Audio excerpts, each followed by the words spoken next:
Assalamualaikum warahmatullahi wabarakatuh. Para pemirsa yang dirahmati Allah, pada kesempatan kali ini saya akan menyampaikan uh, sebuah pesan terakhir yang sangat bermakna dan sangat berguna bagi kita, yaitu pesan dari Hadratus Syekh Kiai Haji Abdul Haq Zaini, salah satu pengasuh Pondok Pesantren Nurul Jadid, guru kami. Salah satu pesan itu tentu sangat berguna untuk menjadi pegangan hidup dalam mencapai dan menggapai ketenangan hidup, insya Allah. Jadi langsung saya bacakan pesan beliau. Ini pesan beliau yaitu pada tahun 2009, sebelum beliau wafat, menulis sendiri dari catatan beliau yang itu kemudian menyebar, dan tentu saya menyampaikan ini dalam rangka untuk syiar juga, dan sebagai santrinya tentu juga mohon maaf mungkin cangkolang, tetapi ini semata-mata untuk menyebarkan pesan-pesan hikmah dari beliau yang kami yakini tentu beliau adalah min auliyaillah, salah satu wali Allah. Bunyi pesannya demikian, saya bacakan. Bismillahirrahmanirrahim. Perjalanan hidup adalah ketentuan Allah. Kenyataan hidup adalah takdir Allah. Keinginan hidup adalah angan-angan. Cita-cita hidup adalah usaha.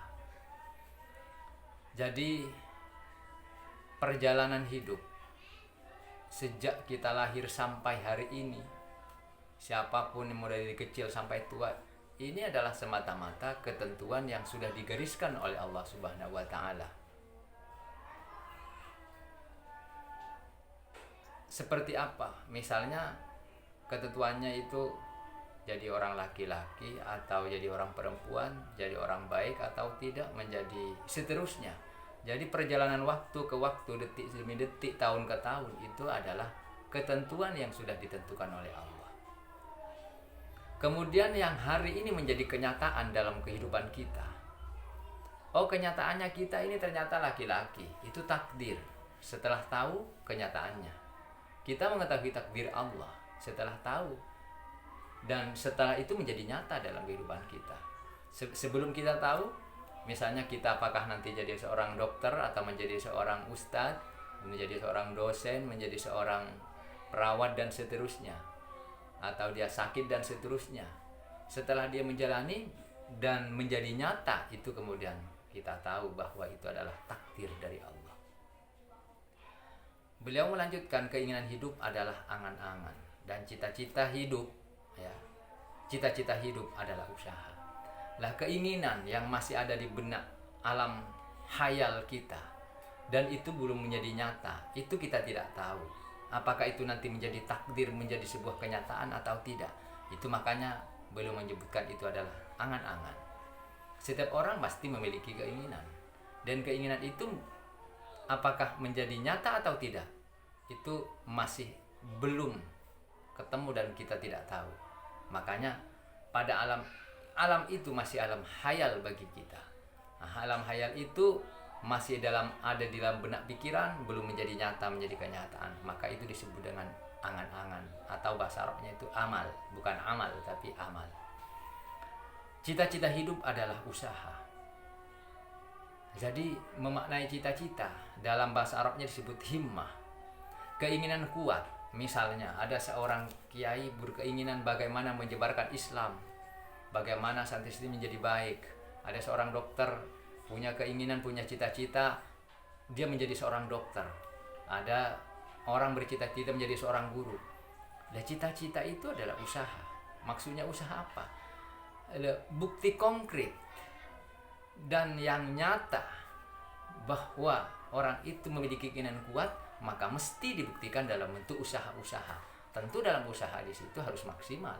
Soal nanti hasilnya seperti apa, itu tunggu dulu. Maka nanti akan kami lanjutkan.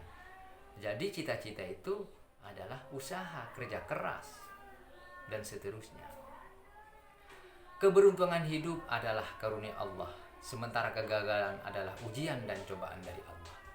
Lah, kaitannya dengan contoh lagi, ternyata orang menginginkan menjadi orang kaya, menjadi dokter, menjadi seorang dosen, kemudian tercapai. Ketercapaian itu tidak dimaknai sebagai hasil keringat dirinya, bukan karena kekuatan dirinya, tidak. Belum memaknai itu adalah murni semata-mata adalah fadl, karunia dari Allah. Tanpa izin dan karunia dari Allah, orang itu tidak akan tercapai kepada hal tersebut. Makanya ada orang yang seakan-akan itu hidupnya beruntung, seakan-akan orangnya itu tidak beruntung.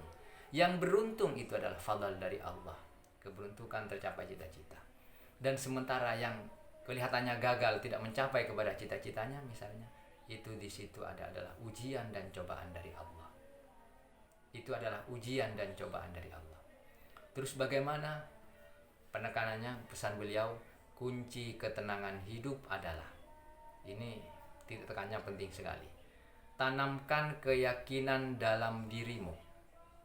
Saya ulangi, tanamkan keyakinan dalam dirimu, hatimu, akal, pikiranmu, dan sukmamu, bahwa yang diberikan Allah saat ini pada dirimu adalah yang terbaik bagi dirimu.